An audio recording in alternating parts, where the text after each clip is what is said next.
Hi hello നമസ്കാരം, welcome back to Obi's world. Poacher Malayalam web series ആണ്, Amazon പ്രൈമിൽ റിലീസായി. ഞാൻ ഇന്നാണ് കണ്ടു തീർത്തപ്പോൾ എനിക്ക് ഭയങ്കര ഇഷ്ടപ്പെട്ടു. ഒരു പുതിയൊരു കഥയും കഥാ പശ്ചാത്തലവും ഈ വെബ് സീരീസിൽ എനിക്ക് കാണാൻ പറ്റി. കാരണം നമ്മൾ നോർമലി ഇൻവെസ്റ്റിഗേഷൻ, കേസ് അന്വേഷണം, അല്ലെങ്കിൽ എന്തെങ്കിലും എന്താ പറയാ കാട്ടിൽ നടക്കുന്ന എന്തെങ്കിലും പ്രശ്നം, അതിനെ തുടർന്ന് അന്വേഷണമൊക്കെ ഞാൻ കണ്ടിരിക്കുന്നത് അധികവും പോലീസുകാർ അല്ലെങ്കിൽ CBI ഇങ്ങനെയൊക്കെയുള്ള അന്വേഷണങ്ങളെ ഞാൻ കണ്ടിരിക്കുന്നത്. ആദ്യമായിട്ടാണ് ഞാനൊരു ഫോറസ്റ്റുകാരുടെ ഒരു അന്വേഷണ രീതിയും അവരുടെ ഈ റൂൾസും സംഭവങ്ങളൊക്കെ കുറച്ചുകൂടി നന്നായി മനസ്സിലാക്കി നമുക്ക് പറഞ്ഞു തരുന്ന ഒരു വെബ് സീരീസ് ആണിത്. ഇതൊരു എന്താ പറയുക, ഒരു ഇൻവെസ്റ്റിഗേഷൻ തന്നെയാണ്. കുറച്ച് എന്താ പറയുക, ആനക്കൊമ്പ് വേട്ട, അതിനെ തുടർന്നുള്ള ഒരു ഇൻവെസ്റ്റിഗേഷൻ തന്നെയാണ്. പക്ഷെ ഇത് പോലീസ് ഒന്നും അല്ല അന്വേഷിക്കുന്നത്, ഫോറസ്റ്റുകാരാണ് അന്വേഷിക്കുന്നത്. അത് തന്നെയാണ് ഈ വെബ് സീരീസിനെ ഒന്ന് വ്യത്യസ്തമാക്കിയത്. കാരണം അവരുടെ എന്താ പറയാ, അവർക്കുള്ളൊരു പരിമിതി ഈ വെബ് സീരീസിൽ ക്ലിയർ ആയി നമുക്ക് കാണിച്ചു തരുന്നത്. പിന്നെ അവരുടെ കഷ്ടപ്പാട് നമ്മൾ വിചാരിക്കും ഈ ഫോറസ്റ്റുകാരെന്നൊക്കെ പറഞ്ഞാൽ എവിടെയെങ്കിലും ഏതെങ്കിലും ഒരു മലമൂട്ടില് അവർക്ക് ചുമ്മാ അവിടെ ഒരു ഓഫീസിൽ ചുമ്മാ ഇരുന്നാൽ പോലെ, രാത്രി വേണമെങ്കിൽ 2 റൗണ്ട്സ് പോയാൽ പോലെ, ഇവർക്ക് വേറെ എന്താ പ്രശ്നം വരാന്നൊക്കെ നമ്മൾ വിചാരിക്കും. പക്ഷെ നമ്മൾ ഈ വെബ് സീരീസ് കണ്ടു കഴിയുമ്പോൾ നമുക്ക് ആ ഒരു കാഴ്ചപ്പാടൊക്കെ ആകെ മാറും. കാരണം അവർ ഒരു ദിവസം റൗണ്ട്സിന് പോയില്ലെങ്കിൽ ആ കാട്ടിനുള്ളിൽ എന്തൊക്കെ പ്രശ്നം ഉണ്ടാവും എന്നൊക്കെ ഈ വെബ് സീരീസിൽ ക്ലിയർ ആയി പറയുന്നുണ്ട്. പിന്നെ ഇതിൽ അഭിനയിച്ചവരൊക്കെ കിടുവാണ്. എസ്പെഷ്യലി നമ്മുടെ നിമിഷ സജയൻ, റോഷൻ മാത്യു, കനീക് സുധി, പിന്നെ ഒരാളുടെ എടുത്തു പറയണം, ദിവ്യേന്ദു ഭട്ടാചാര്യ. ഇത് ആരാണെന്ന് എനിക്കറിയില്ല, പക്ഷെ പുള്ളിക്കാരൻ ഇവരുടെ ഒരു സീനിയർ ഓഫീസറായിട്ട് അഭിനയിച്ചിരിക്കുന്നത്. പുള്ളിക്കാരനൊക്കെ നല്ല നീറ്റായിട്ട് ചെയ്തിട്ടുണ്ട്. കാരണം റോ ആയിട്ടുള്ള അഭിനയമാണ്. ഇതിൽ ആർട്ടിഫിഷ്യൽ ആയിട്ട് ഒന്നും അവർ ചേർത്തിട്ടില്ല. എങ്ങനെ ഒരു ഫോറസ്റ്റ് ഒഫീഷ്യൽ ഉണ്ടാവുമോ നമ്മൾക്ക് അതെങ്ങനെ തോന്നിപ്പിക്കും, ഇതിലൊക്കെ ഒരു ഫോറസ്റ്റ് ഒഫീഷ്യൽസ് ആണെന്ന് തോന്നിപ്പിക്കും. അതുപോലെ തന്നെ നിമിഷ സജയനൊക്കെ pakka natural acting at its best. Malayalam, അത് റോഷൻ മാത്യു ആയിക്കോട്ടെ, കനീക് സുധി ആയിക്കോട്ടെ, മലയാളം എന്താ പറയാ, ഇൻഡസ്ട്രീസ് ബ്ലെസ്ഡ് എന്ന് പറയുന്നത് വെറുതെ അല്ല. കാരണം നമ്മൾക്ക് ഈ പുതിയ ആക്ടേഴ്സ്, ഇങ്ങനെ കുറെ ആക്ടേഴ്സ് ഉണ്ടല്ലോ, ഇവരൊക്കെ ഭയങ്കര ആക്ടിങ് സ്കിൽസ് ഇവർക്കൊക്കെ സൂപ്പറാണ്. ഇതൊന്നും വേറെ ഏത് ഇൻഡസ്ട്രിയിലും ഇത്രയധികം ന്യൂ കമേഴ്സ് ഇത്ര പെർഫെക്റ്റ് ആയിട്ട് അഭിനയിക്കുന്നവരെ നമുക്ക് കാണാൻ പറ്റില്ല. ഇവരെന്തായാലും പൊളിയായിട്ട് ഇതിൽ വർക്ക് ചെയ്തിട്ടുണ്ട്.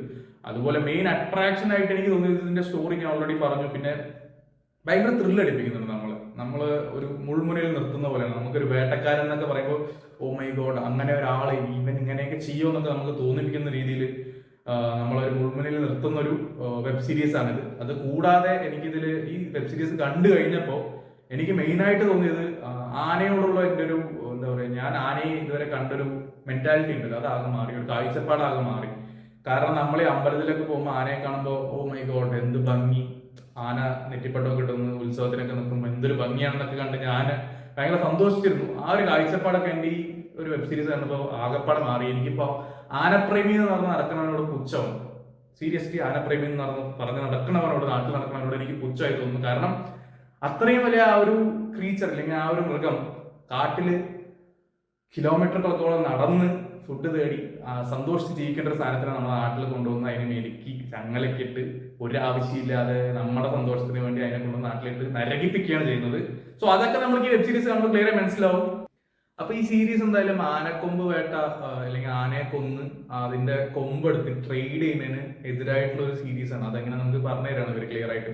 സോ ഈ സംഭവം എത്രത്തോളം നമ്മുടെ സമൂഹത്തിന് ദോഷമാണെന്നുള്ള കാര്യമൊന്നും എനിക്ക് ഇതിനു മുമ്പ് അറിയില്ലായിരുന്നു. കാരണം നമ്മൾ ജസ്റ്റ് എന്താ വിചാരിക്കുക, ആനക്കൊമ്പ് എടുക്കുന്നു, അതിനെ വിറ്റ് അവർ കാശാക്കുന്നു, അവരതിന് അവരുടെ ജീവിതശൈലിയിൽ അങ്ങനെ പോകുന്നു. പക്ഷെ ഇപ്പൊ മെയിൻ ആയിട്ട് ഇവര് പറയുന്നതനുസരിച്ച്, ഈ സീരീസിൽ പറയുന്നതനുസരിച്ച് ഈ ആനക്കൊമ്പ് ട്രേഡ് നടക്കുന്ന പൈസ ടെററിസ്റ്റ് ഗ്രൂപ്പിന്റെ ഫണ്ടിങ്ങിന് പോകുന്നു. അതൊക്കെ എനിക്ക് ഈ സീരീസ് കണ്ടപ്പോൾ എനിക്ക് പുതിയൊരു എന്താ പറയാ, പുതിയൊരു നോളേജ് ആയിരുന്നു എനിക്ക്. അത് പോരാതെ എനിക്ക് വീരപ്പനോടൊക്കെ ഒരു ബഹുമാനവും ബഹുമതിയൊക്കെ ഉണ്ടായിരുന്നു. കാരണം കുറച്ച് പാവപ്പെട്ടവർക്ക് ഹെൽപ്പ് ചെയ്തു, അങ്ങനെ ഇങ്ങനെ എന്നൊക്കെ പറഞ്ഞിട്ട്. പക്ഷെ അതൊക്കെ എനിക്ക് പോയി. കാരണം ഇതില് ആന എന്ന് പറയുന്ന സംഭവത്തിനെ കൊല്ലുന്നത് അത്ര ഈസി ആയിട്ടൊന്നുമല്ല. എന്നിട്ട് ഇവർ ഈ കൊമ്പൊക്കെ മുറിച്ചെടുക്കുന്നതൊക്കെ നമുക്ക് ഇതിൽ ഗ്രാഫിക്സിൽ ആഡ് ചെയ്ത് അവർ കാണിച്ചു തരുന്നുണ്ട്. പക്ഷെ അതൊക്കെ ആ ഒരു മൃഗത്തിന് എത്രത്തോളം വേദനിപ്പിക്കാൻ പറ്റുമോ അത്രത്തോളം വേദനിപ്പിച്ചിട്ടാണ് ഇവരതൊക്കെ ചെയ്യുന്നത്. അതൊക്കെ എത്ര ക്രൂവലാണെന്ന് എനിക്ക് ഈ സീരീസ് കണ്ടപ്പോഴാണ് മനസ്സിലായത്.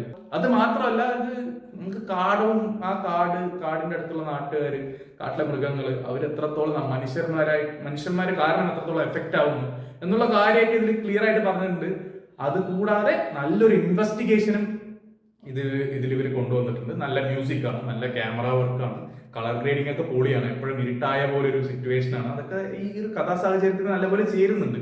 പിന്നെ അതിൽ മ്യൂസിക്, ഞാൻ പറഞ്ഞല്ലോ, മ്യൂസിക് എനിക്ക് ഭയങ്കര ഇഷ്ടപ്പെട്ടു. ഞാൻ പെട്ടെന്ന് ഇതിന്റെ ബാക്ക്ഗ്രൗണ്ട് സ്കോർ ഒക്കെ കണ്ടപ്പോൾ എനിക്ക് പണ്ട് അനോക്കോണ്ടയിലേക്ക് കേട്ടതുപോലെ അങ്ങനെ ഒരു ത്രില്ലടിപ്പിക്കുന്ന പോലെ ഒരു മ്യൂസിക് ഒക്കെ ആയിട്ട് എനിക്ക് തോന്നി. On the whole Poacher must watch ആണ്. എല്ലാവരും കാണിച്ചു കൊടുക്കണം. നമ്മുടെ കുട്ടികൾക്ക് തന്നെ അവർക്ക് കാണിച്ചു കൊടുക്കണം കാട് എന്താണ്, കാട്ടിലെ മൃഗങ്ങൾ നമുക്ക് എത്രത്തോളം ഇമ്പോർട്ടന്റ് ആണ് എന്നുള്ളതൊക്കെ നമുക്ക് ക്ലിയർ ആയിട്ട് ഇതിലൊരു ക്ലിയർ പിക്ചർ അവർക്ക് ഇത് പറഞ്ഞു കൊടുക്കുന്നുണ്ട്. സോ കാണുക, കണ്ടിട്ട് നിങ്ങളുടെ അഭിപ്രായം എൻ്റെ കമന്റ് ബോക്സിൽ വന്ന് പറയാം. പോച്ചർ എനിക്ക് നല്ലൊരു വെബ് സീരീസ് ആയിരുന്നു. ഞാൻ സെക്കൻഡ് സീസണിന് വേണ്ടി വെയിറ്റ് ചെയ്യുന്നു. നിങ്ങളൊക്കെ കണ്ടിട്ട് നിങ്ങളുടെ അഭിപ്രായം വന്ന് കമന്റ് ബോക്സിൽ പറയാം. അപ്പോൾ ഗൈസ്, അത്രയുള്ള വീഡിയോ ഇഷ്ടപ്പെട്ടാൽ ലൈക്ക് ചെയ്യുക, ഷെയർ ചെയ്യുക, കമന്റ് ചെയ്യുക, സബ്സ്ക്രൈബ് ചെയ്യുക. Thanks for watching Abee's world.